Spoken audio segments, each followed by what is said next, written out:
جب میری فکر یہ ہوگی، میرا تھاٹ یہ ہوگا، میرا فلسفہ یہ ہوگا کہ تمام انسانوں کو کھانا ملنا چاہیے. اور حضرت عمر کا یہ قول کس نے ان کو سکھایا تھا کہ دریائے فرات کے کنارے ایک کتا بھی بھوکا مر گیا تو عمر سے پوچھ ہوگی، یہ میرے نبی کا دیا ہوا سبق تھا. اور جب تمام انسانوں کے پاس معاشی خوشحالی ہوگی تو پھر وہ نرم دلی، حلم پیدا ہوگا. ہمارے اندر ایک یہ وجہ ہے کہ ہم ایک کو دیکھتے ہیں وہ معاشی طور پر بہت توافق کا شکار ہے، اور جب میں دیکھتا ہوں کہ میرے حالات اس طرح کے نہیں ہیں تو ہمارے اندر اریٹیشن پیدا ہوتی ہے، ایجیٹیشن پیدا ہوتی ہے. اور سب سے بڑی بات یہ ہے کہ ہمارے اندر یہ 3 کوالٹیز جو نبی نے ہمیں دی ہیں کہ ایک لیڈرشپ کی کوالٹیز میں سب کو جمع رکھنا، سب کی بات کو سننا، اور پھر سب کی معاشی خوشحالی کا اہتمام کرنا، اور تیسرا صبر کرنا. تو صبر. ٹھیک ہے سر. اب ہمارے پاس سر یہاں پہ ہمارے کلب ایڈوائزر آئے ہیں سر، مسٹر وحید زمان، کلب ایڈوائزر ہیں sir department of economics and commerce کے. کیسے ہیں وحید بھائی؟ السلام علیکم جی. جی وعلیکم السلام ورحمۃ اللہ وبرکاتہ. میں الحمدللہ بخیر و عافیت. آپ سنائیں کیسے ہیں؟ اللہ کا شکر جی. اچھا وحید بھائی، جو اسٹوڈنٹس نے آپ کو جو کوسچنز دیے ہیں وہ دونوں ہی آپ ڈاکٹر صاحب کے پہلے ہی بتا دیں گے تاکہ 1 بائی 1 پہ ڈاکٹر صاحب ان کا جواب جو ہے وہ دے دیں. جی بہتر ہو گیا. سب سے پہلے تو ڈاکٹر صاحب میں بہت ہی مشکور ہوں آپ کا کہ آپ نے اپنے قیمتی وقت سے ہمیں وقت عنایت کیا، اور میں خود اس ٹاپک سے بہت زیادہ جڑا ہوا تھا، اور آج آپ کے الحمدللہ یہ جو الفاظ سنے ہیں، یقین جانیں کہ بہت سارے میرے ذہن میں اختلافات تھے، سوالات تھے، جو آپ نے سمندر کو کوزے میں بند کر دیا. گویا وہ تمام کے تمام مسائل میرے حل ہو گئے. لیکن طلباء کے حوالے سے 2-3 باتیں ہیں جو میں آپ کے سامنے پیش گزار کرنا چاہتا ہوں. سب سے پہلے یہ ہے ڈاکٹر صاحب کہ حالیہ ملکی حالات اور سیاسی اختلافات کے باعث ہم یہ دیکھ رہے ہیں کہ ہماری قوم اور خاص طور پر نوجوان طبقہ جو ہے وہ کئی حصوں میں تقسیم ہو چکا ہے. کیا ملک اس طرح کی صورتحال کا متحمل ہو سکتا ہے؟ ایک سوال تو یہ ہے طلباء کی جانب سے. دوسرا ڈاکٹر صاحب سوال یہ ہے کہ آزادی اظہار رائے کو آئین پاکستان کا آرٹیکل 19 تحفظ فراہم کرتا ہے، تو کیا شرعی قوانین میں بھی اس طرح کی کوئی شق ہے کہ جہاں پر اس کو تحفظ ملتا ہو؟ ڈاکٹر صاحب میں چاہوں گا اس پر آپ لب کشائی کریں تاکہ ہمارے طلباء جو ہیں اپنا ایکسپیکٹڈ آنسر حاصل کریں. جزاک اللہ سر. جی ڈاکٹر صاحب. بہت شکریہ. پہلا آپ کا سوال یہ تھا کہ ملکی حالات کے تناظر میں کیا ہم اس طرح سے جو آج حالات ہمیں نظر آتے ہیں ایوانوں میں، یہی آپ کا مطلب ہے؟ ہم جی سر. اس حد تک جا سکتے ہیں؟ جی بالکل. کہیں بھی نہیں. یہ میرا دین ہمیں اجازت نہیں دیتا. بحیثیت مسلمان، جیسے میں نے کہا ہے، مجھے تو ایک رول ماڈل کی حیثیت سے مجھے دوسروں سے انسپیریشن لینی نہیں ہے، مجھے انسپیریشن دینی ہے، مجھے انسپائر کرنا ہے، اور مجھے وہ کردار پیش کرنا ہے انسپائر کرنے کے لیے جو حضرت ابراہیم علیہ السلام نے پیش کیا تھا. مذہب سے کو نہیں مانتا تھا. جو جن کو کھانا کھلانے بیٹھے تھے وہ ان کے مذہب سے تعلق نہیں رکھتا تھا اور ان کے خدا کو بھی نہیں مانتا تھا. لیکن کردار کیا؟ اللہ نے کہا کہ اے نبی واپس جائیں. ٹھیک. اچھا، آپ اپنا کردار دوسروں کے سامنے جب اس انداز سے پیش کرتے ہیں کہ اتنا عدم برداشت، میں نے عرض کیا تھا اختلاف کے آداب ہوتے ہیں. اختلاف کرنے کے لیے ضروری نہیں ہے کہ دوسرے کو گالی نکالی جائے، اپنا موقف سامنے رکھ دیا جائے. ہاں، اختلاف میں جیسے دیکھیں میرے مذہب سے کوئی اختلاف رکھتا ہے، ٹھیک ہے، میں الحمدللہ نبی کریم خاتم النبیین صلی اللہ علیہ وآلہ وسلم کا امتی ہوں، میں مسلمان ہوں. کوئی میرے مذہب سے اختلاف رکھتا ہے، مجھے میرے مذہب کو کوئی نہیں خرید سکتا. کوئی میرے سامنے 10 کروڑ تو کیا 10 ارب بھی رکھتے اور یہ کہے کہ تم کافر ہو جاؤ، اگر میں اپنے نبی کا ایک غیر متزلزل پیرو ہوں اور اطاعت گزار ہوں اور کلمہ پڑھنے والا ہوں تو میرے سامنے اس کی کوئی حیثیت نہیں ہے. اب اس سے کیا سبق ملتا ہے کہ نظریہ، تھاٹ، نہ اس پر بکا جاتا ہے اور نہ اس کی قیمت لگ سکتی ہے. بلال رضی اللہ تعالیٰ عنہ کو ابو جہل تپتے سلگتے ہوئے انگاروں پہ، کوئلوں پہ لٹا کر اوپر پتھر رکھ کر خود بیٹھ جاتا تھا. کہتا تھا پھر جاؤ اس دین سے.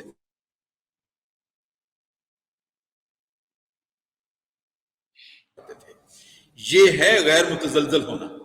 پہلی بات تو یہ ہے کہ اپنے نظریے کو جس کو قبول کیا ہے اس پہ غیر متزلزل ہونا چاہیے. ہاں اگر اختلاف کی بات پیدا ہو بھی گئی ہے تو پھر دوسرے کو یہ حق حاصل نہیں ہے کہ اس کو ماں بہن کی گالی نکالے یا اس پر دست درازی کرے. میرا نبی یا پوری میرے نبی کی زندگی جو ہے، اور میں یہاں عرض کر دوں کہ میرے نبی کوئی صوفی نہیں تھے، وہ صرف مسجد نبی میں نمازیں پڑھانے کے لیے امام نہیں تھے، وہ ایک پولیٹیشین تھے، وہ ایک سیاستدان تھے، وہ ایک ہیڈ آف دا اسٹیٹ تھے. آپ نے مکہ کو فتح کر کے اپنی حکومت قائم کی تھی، اور حکومت قائم کرنے کے بعد پہلا آپ نے سلوگن کیا بلند کیا تھا؟ لا تثریب علیکم اليوم. اختلافات سب مٹ گئے. کیا ہو گیا؟ اختلافات تھے. کیا ہو گیا کہ تم نے مجھے مکے سے نکالا تھا، اور جب میں نکلا تھا تو میری آنکھوں میں آنسو تھے، میرا نکلنے کو دل نہیں کرتا تھا، لیکن آج میں پاور کے ساتھ آیا ہوں. لیکن لا تثریب علیکم اليوم، میرے نبی کا تو یہ اسلوب ہے. ٹھیک ہے نا جی؟ اور میں یہاں پر کوئی مجھے حق نہیں گالی دوں. باقی رہی اظہار رائے کی آزادی کی بات، اپنی آزادی، ہاں اظہار رائے کی آزادی ہے، اختلافات کی گنجائش ہے، میں کسی سے اختلاف کر سکتا ہوں، لیکن میں اس اختلاف کی بنیاد پر نفرت کو جنم نہیں دے سکتا. میں کسی انسان سے بھی نفرت نہیں کر سکتا. اختلافات ہو سکتے ہیں لیکن اختلاف کی بنیاد پر نفرت نہیں ہو سکتی. میں بین المسالک اختلاف تو کر سکتا ہوں، کسی کو کافر نہیں قرار دے سکتا، کسی سے نفرت نہیں کر سکتا. یہ بات یہ میرے دین کا. سر ہمارے دوسرے کلب ایڈوائزر ہیں sir mister Roheel Shahzad, club advisor ہیں sir department of information technology. السلام علیکم روہیل بھائی، کیسے ہیں آپ؟ وعلیکم السلام سر. جی روہیل بھائی آپ کے کوشچن تھی ڈاکٹر صاحب کے لیے. بہت شکریہ حسیب بھائی، اور السلام علیکم ڈاکٹر صاحب. وعلیکم السلام. ڈاکٹر صاحب میرا پہلا کوشچن آپ سے یہ تھا کہ کیا بچے جو ہیں والدین سے دینی معاملات کے علاوہ دنیاوی معاملات میں اختلافی رائے رکھ سکتے ہیں؟ یہ میرا پہلا کوشچن تھا. Very nice. اس کو اسی رکھتے ہیں روہیل بھائی. سر بچوں کے بارے میں سر بہت دفعہ یہ آتا ہے کہ جی اختلاف رائے والدین کے ساتھ نہیں کرتے، اور والدین بہت زیادہ ایکسپلائٹ بھی کرتے ہیں کہ ابے دی گل نہیں مان رہا یا ماں دی گل نہیں ماننی جا رہی. تو اس کے لحاظ سے سر کیا آپ کے ذہن میں کیا آتا ہے سر، اور ہمارے بچے اس کو کیسے دیکھیں سر؟ دیکھیں سر، والدین کا کام ہے اپنی مرضی سے منوانا، وہ حق رکھتے ہیں اور وہ استحقاق کی رکھتے ہیں، اور شاید وہ اس میں اپنے آپ کو حق بنانا بھی سمجھتے ہیں. والدین اختلافات کرتے ہیں، لیکن مجھے کوئی حق حاصل نہیں ہے کہ میں ان سے اختلاف کرنے کے باوجود یا اختلاف رکھنے کے باوجود، ہو سکتا ہے میرے والدین ایک ڈفرنس آف ایج ہے، ڈفرنس آف رجیم ہے، ایک زمانے کا ایک گیپ ہے، اور ان کی سوچ میں اور میری سوچ میں آج وقت اور حالات کے تقاضے کے مطابق اختلاف ہو سکتا ہے، لیکن اس اختلاف کے باوجود میں ان کے سامنے آنکھیں نہیں اٹھا سکتا. مجھے کوئی حق حاصل نہیں. وَلَا تَقُل لَهُمَا أُفٍّ. اللہ کو پتا تھا کہ ماں باپ کے درمیان اور بچوں کے درمیان، اولاد کے درمیان اختلاف ہو سکتے ہیں، اسی لیے تو کہا ہے کہ وَلَا تَقُل لَهُمَا أُفٍّ. تم ان کو اف تک نہیں کہہ سکتے. یہ نہیں کہہ سکتے کہ اف آپ کیا باتیں کرتے ہیں، آپ تو ہمیشہ ایسی بات کرتے ہیں. میں اپنی بات کرتا ہوں، میں اسلام آباد میں پروفیسر تھا، آج یونیورسٹی میں ہوں. میں کالج میں پروفیسر تھا اسلام آباد میں، اور اس پروفیسرشپ کے باوجود بھی میرے والد گرامی وہ کہتے تھے مغرب کے بعد گھر سے نہیں نکلنا. یہ ہر ماں باپ مغرب کے بعد گھر سے نکلنا. اب دیکھیں میرا کام ہی ہو سکتا ہے مغرب کے بعد ہو کسی سے ملاقات، اب میں ان سے کہوں کہ نہیں جی میں نے تو نکلنا ہے، یہ بے ادبی ہے، یہ گستاخی ہے، ایسے نہیں کہا جا سکتا. اب ان کا آرڈر ہے ایک طرف نہیں نکلنا، اور میرا کام ضروری ہے وہ ہونا ہی مغرب کے بعد ہے.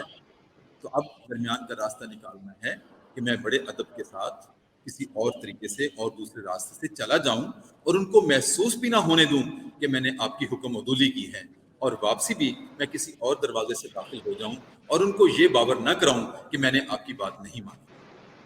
اسی طور بھی میرے اوپر روا نہیں ہے کہ میں ان سے اس طرح سے آنکھیں نکال کے بات کروں یا صاف انکار کر دوں کہ میں یہ نہیں کروں گا. المیہ ہے، یہ موبائل نے آج یہاں اور بہت سے ہمیں فائدے دیے ہیں، نقصانات بھی یہ کیے ہیں کہ ہم اتنے ہیبیچول ہو گئے ہیں, ہمارے رشتے ختم ہو گئے ہیں اپنے ماں باپ سے.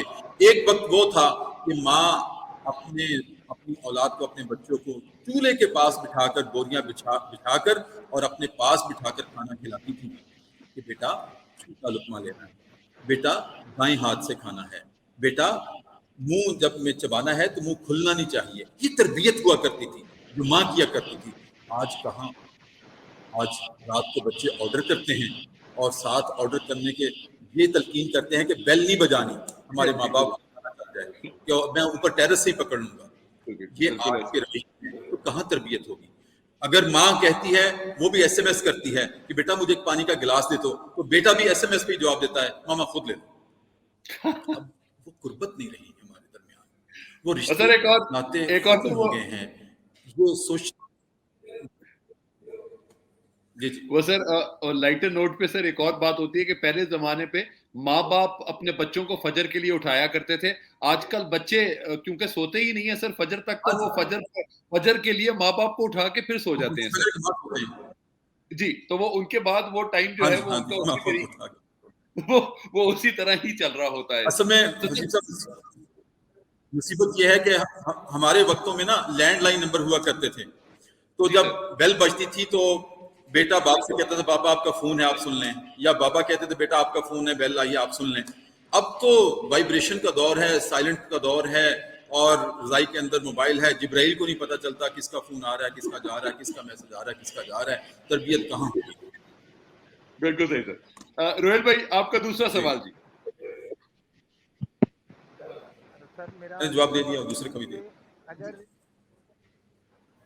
دو فریقین میں کسی معاملے کو لے کے اگر اختلاف رائے ہے اور کوئی ڈیڈ لاک آ جاتا ہے ان دونوں کے درمیان, تو اس ڈیڈ لاک کو کیسے دور کیا جا سکتا ہے اسلام کے اوکے.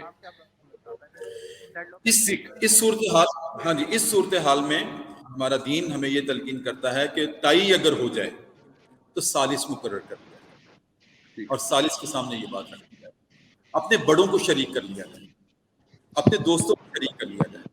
اگر میں قائل کر نہیں کر سکا, وہ مجھے قائل نہیں کر سکے, ہم تیسرے فریق کو شامل کر لیں. یہ نبی کا اسوہ بھی رہا ہے. نبی کریم تو صحابہ سے رائے مانگا کرتے تھے. حالانکہ دیکھیں, شاورہم فی الامر, مشورہ کر لیا کرو, کنسلٹ کر لیا کرو. دیکھیں جب اللہ نے انسان کو بنایا تو اس وقت موجود مخلوق کون سی تھی؟ ملائکہ تھے نا, تو ملائکہ سے بات کی. حالانکہ اللہ کو اختیار ہے, وہ تو حاکم الحاکمین ہے, اس کو بات کرنے کی ضرورت بھی نہیں تھی, لیکن پھر بھی اپنی موجود مخلوق سے بات کی کہ انی جاعل فی الارض خلیفہ, میں زمین پہ اپنا خلیفہ بنانا چاہتا ہوں. تو انہوں نے جواب دیا کیا خلیفہ بنائیں گے وہ زمین پہ, میں یفسد فیہا, کہ وہ تو فساد پھیلائے گا. تو اللہ نے جواب دیا میں نے تم سے پوچھنا نہیں ہے, میں نے تمہیں انفارم کیا ہے, ایک رائے تم سے مانگی نہیں ہے, مشورہ ہی مانگا, لیکن تم موجود تھے, میں نے تمہیں بتانا چاہا ہے کہ میں ایک اپنی مخلوق بنانا چاہتا ہوں انسان, اور جو تمہارا دعویٰ ہے کہ وہ فساد کرے گا, میں یفسد فیہا, وہ فساد کرے گا, تو یہ انی عالم ما لا تعلمون, جو میں جانتا ہوں وہ تم نہیں جانتے. تو ہمیں اپنے دوسروں کو شریک کر لینا چاہیے, بڑوں کو شریک کر لینا چاہیے. ثالث کا تصور بھی اسی لیے. اور میں کہہ رہا تھا صحابہ, نبی کریم نے غزوہ احزاب جب کرنا چاہا تو صحابہ سے پوچھا مدینے سے باہر ہم جنگ لڑیں یا اندر لڑیں؟ دیکھیں بڑا ہو کر چھوٹے کو کنسلٹ کریں. ہم ٹھیک, تھینک یو ویری مچ روہیل بھائی, آپ کا بہت شکریہ.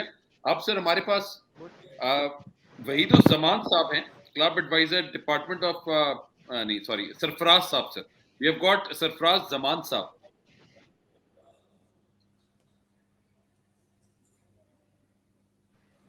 کلب ایڈوائزر ہیں sir department of computer science, وہ ہمیں سر ابھی جوائن کر لیتے ہیں. اچھا سر, یہ ایک اور چیز بھی آتی ہے, ہم نارملی سر دیکھ رہے ہوتے ہیں کہ ہمارا پیشنس ختم ہو گیا ہے سر. فار ایگزامپل اگر کوئی زیادہ پڑھا لکھا ہو گیا جس کو ریلیجن کا زیادہ سمجھ آ جائے تو وہ کہتا ہے کہ جی مجھے پتا ہے تم لوگوں کو نہیں پتا. تو سر اس کے لحاظ میں بھی وہ اسٹیبلٹی زیادہ ڈیولپ ہو جاتی ہے سر, جس کی وجہ سے لوگ متنفر ہو جاتے ہیں اس پرسنالٹی سے. وہ کیا سر, آپ اس کے اوپر سر کچھ اپنے پوائنٹ آپ بتائیں گے؟ یہ بھی ایک المیہ ہے کہ ہم علم کا تکبر کرتے ہیں. سر اس کو علم کا تکبر کہتے ہیں. دیکھیں تکبر جو ہے وہ صرف اللہ کی ذات کو ہے. میں کس بات پہ تکبر کرتا ہوں؟ علم کی بنیاد پر جو مجھے پتا ہے آپ کو نہیں پتا. کیا مجھے اتنا پتا ہے دیوار کے پیچھے کیا ہے؟ کہاں رہا میرا علم؟ پی ایچ ڈی کرنے کے باوجود، ڈاکٹر ہونے کے باوجود مجھے اتنا نہیں پتا کہ دیوار کے پیچھے کتنے لوگ کھڑے ہیں. یہ تو میرے علم کا حل ہے. لہذا علم پر تکبر نہیں بنتا، بلکہ جتنا اللہ نے علم دیا ہے اس پر اس کا شکر بنتا ہے. شاخ وہی جھکا کرتی ہے جس کو پھل لگتا ہے. اگر علم کا پھل لگا ہے اس پر جھکنا چاہیے، تکبر نہیں بنتا. ٹھیک سر، ہمیں جوائن کیا ہے جی سر سرفراز زوان صاحب نے. سر کلب ایڈوائزر ہیں ڈپارٹمنٹ آف کمپیوٹر سائنس کے. السلام علیکم سرفراز بھائی، کیسے ہیں آپ سر؟ وعلیکم السلام سر اسیب، آپ خیریت سے؟ آواز آ رہی ہے سر میری آپ کو؟ جی سر بالکل آ رہی ہے سر، لاؤڈ اینڈ کلیئر ہے. جی سرفراز بھائی آپ کا کوشچن ڈاکٹر صاحب کے لیے. سر ڈاکٹر صاحب بہت شکریہ، آپ آئے ہمارے لیے، ہمارے اسٹوڈنٹس کے لیے بڑا سب نے جو ہے نا مستفید ہوئے آپ کے علم سے. سر میرے دو بڑے مختصر سوال ہیں، ذرا وقت کی بھی کمی ہے. پہلا سر جو اسٹوڈنٹس نے رینڈملی سوال پوچھے دو سلیکٹ کیے. پہلا سوال سر میں دونوں سوال پھر رکھ دیتا ہوں آپ کی آسانی کے لیے. میں دونوں سوال سر رکھ دیتا ہوں اسٹوڈنٹس کے.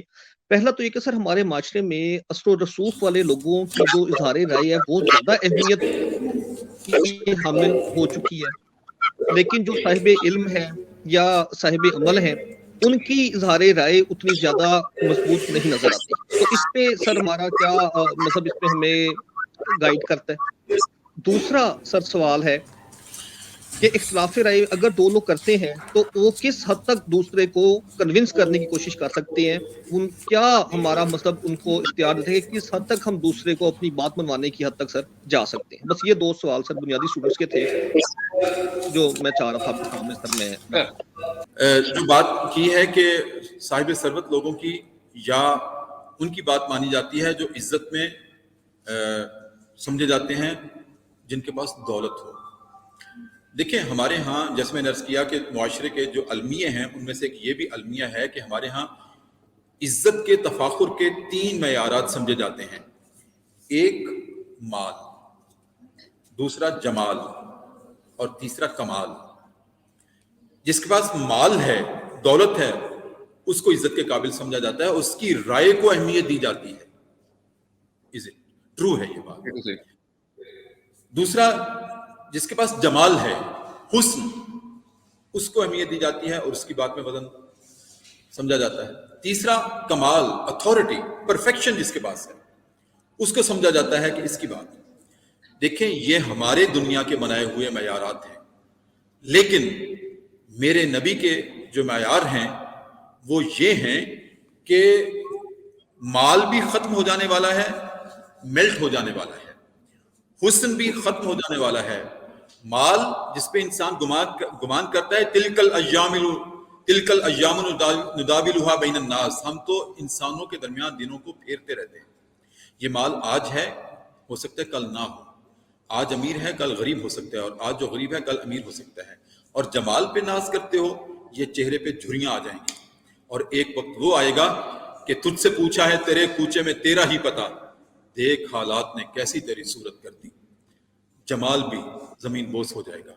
اور تیسرا کمال، اتھارٹی. جس اتھارٹی پہ ناز کرتے ہو کہ میں ایک قلم سے سگنیچر کر کے کسی کو بادشاہ بنا دوں یا کسی کو بادشاہ سے اتار دوں، اسی ہاتھ میں راشا بھی آ جائے گا، یہ قلم ہاتھ میں پکڑا بھی نہیں جائے گا. تو یہ تینوں معیارات جو ہیں یہ زمین بوس ہو جائیں گے. اور کون سا معیار باقی رہے گا؟ اعمال کا. نہ مال، نہ جمال، نہ کمال، بلکہ اعمال. ان اکرمکم عند اللہ اتقاکم. تمہارے نزدیک عزت والا وہی ہے اور رائے والا بھی وہی ہے جو اعمال میں اچھا ہے، جو اعمال میں اللہ سے ڈرتا ہے. دیکھیں ایک نابینا صحابی جب نبی کریم کے پاس گئے اور آپ بڑے بڑے امراء کے ساتھ ڈائلاگ کر رہے تھے، دین اسلام کی دعوت دے رہے تھے نبی کریم، تو حضرت عبداللہ بن ام مکتوم رضی اللہ تعالیٰ عنہ نابینا صحابی تھے. ٹھوکریں کھاتے کھاتے کھاتے پوچھتے پچھاتے کہ نبی کریم کی آواز کانوں میں نہیں آئی، دیکھ تو سکتے نہیں تھے، اندھے تھے. تو کس نے بتایا فلاں جگہ بیٹھے ہیں نبی کریم، چلے جاؤ. وہاں پر دیواروں کو سہارا لیتے لیتے ٹٹولتے وہاں چلے گئے اور نبی کریم کی آواز کان میں پڑی تو خوش ہو گئے اور جا کے کہا السلام علیکم. یا رسول اللہ السلام علیکم، مطلب کہ میں آپ سے ملنا چاہتا ہوں، آپ کے پاس بیٹھنا چاہتا ہوں، آپ کے پاس آنا چاہتا ہوں. نبی کریم ڈائلاگ کر رہے تھے کفار قریش کے ساتھ، قریش مکہ کے ساتھ، بڑے بڑے رؤساء کے ساتھ ڈائلاگ چل رہے تھے. اور یہ فطری اصول ہے کہ کوئی بات کرتے کرتے انٹروین ہو جائے تو ایک ڈسٹربنس ہوتی ہے. نبی کریم نے اس ڈسٹربنس کے ڈر سے حضرت عبداللہ بن ام مکتوم کے سلام کا جواب نہیں دیا، اور ماتھے پہ تھوڑی سی سلوٹ آ گئی کہ یہ درمیان میں آ گئے ہیں، مجھے پکڑ کے بٹھانا پڑے گا، اندھے ہیں، اور پھر ڈسکنیکشن ہو جائے گی گفتگو میں. تو آپ نے سلام کا جواب نہ دیا، ماتھے پہ تیوری آ گئی. انہوں نے پھر کہا یا رسول اللہ السلام علیکم، میں آپ سے بات کرنا چاہتا ہوں، میں آپ کے پاس آنا چاہتا ہوں. آپ نے پھر جواب نہ دیا. تیسری مرتبہ آپ نے پھر سلام کیا، حضرت عبداللہ بن ام مکتوم نے، آپ نے پھر جواب نہیں دیا. قرآن کریم کی وحی نازل ہو گئی، ابا سبا تولا ان جاءہ الاعمی، اے نبی آپ کے پاس آپ کا نابینا صحابی آیا تھا، آپ نے اس کو دیکھ کے اپنے ماتھے پہ تیوری ڈال لی.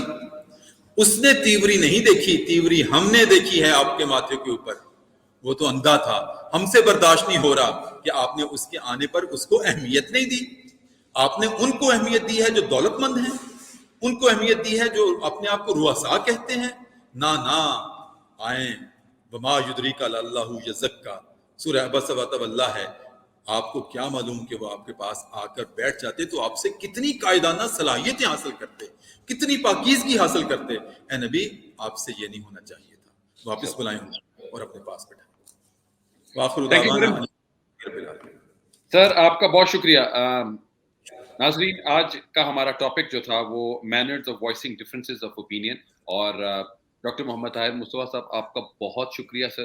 آپ نے بہت اچھے طریقے سے ہمارے اسٹوڈنٹس، ہمارے ناظرین کو یہ تمام باتیں سمجھائیں. اور سر آج کل کے زمانے میں صرف یہی چیز ہی سب سے زیادہ امپورٹنٹ ہے کہ دوسرے کا جو پوائنٹ آف ویو ہے اس کو کم سے کم سن لینا چاہیے. ویسٹ کے اندر باقی سب جگہوں پہ یہ آئیڈیاز آ رہے ہیں کہ لوگ پیسے دے کر لوگوں سے یہ کہتے ہیں کہ ہماری بات سن لو. اس طریقہ کار یہ آ گیا ہے. تو اگر ہم یہاں پہ اپنی فیملی سسٹمز کے اندر یا یہاں پہ اگر ہم ایسٹرن یا اسلامک ویلیوز کے ساتھ ہم اپنے یہاں پہ چل رہے ہیں، جہاں پہ ہم لوگوں کو پتا ہے کہ ہاں ہر ایک کا ایک اوپینین ڈفرینٹ ہو سکتا ہے، اور ہمیں اس اوپینین کو آنر کرنا ہے اور اس کے مطابق ان کا جواب دینا ہے، تو یہ سب سے خوبصورت ترین بات ہے. برداشت کا ایلیمنٹ ہمارے اندر ہونا چاہیے. اور اس کے علاوہ سب نے یہ بات کی کہ جس چیز کے اوپر بھی انسان ناز کرتا ہے وہ بہت کم دیر کی ہوتی ہے اور وہ ختم ہو جاتی ہے. تو صرف اور صرف آپ کے اعمال رہتے ہیں. جو آپ کے اعمال ہیں، اپنے اعمال کو اتنا زیادہ اسٹرانگ کریں کہ یہی وہ واحد چیز ہے جو آپ دوسرے کے لیے مثال. بالکل سر. اور وہی یہ وہ چیزیں جو آپ اپنے ساتھ اس دنیا سے آگے والی دنیا میں لے کے جائیں گے. ڈاکٹر صاحب اگین آپ کا بہت شکریہ. اور اسی دعا کے ساتھ ہی میں اپنا یہ پروگرام ختم کروں گا کہ اے میرے رب ہمارا دل بدل دے، کیونکہ جب ہمارا دل بدلے گا تو انشاءاللہ پاکستان بدلے گا. اپنا بہت خیال رکھیے گا. کل انشاءاللہ تعالیٰ ایک نئے ٹاپک کے ساتھ اور ایک نئے مہمان کے ساتھ آپ کی خدمت میں دوبارہ حاضر ہوں گے. لرننگ سپیریئر لائف سٹائل کے پلیٹ فارم پہ. پاکستان زندہ باد.